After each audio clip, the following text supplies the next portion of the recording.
Now we have seen if else. There is one quick or a shorthand for if else which we can use while assigning a value in the form of conditional expression. For example, say we have variable 1 which is 2, and then we want to assign its type, whether it's even or odd. So we can use if else statement into one conditional expression.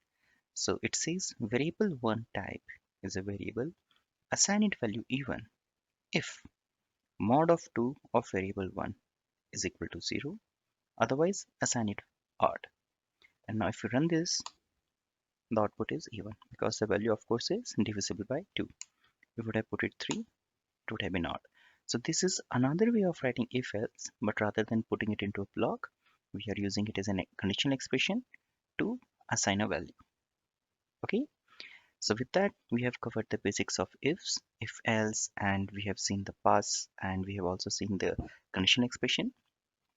Now let's look into the loops.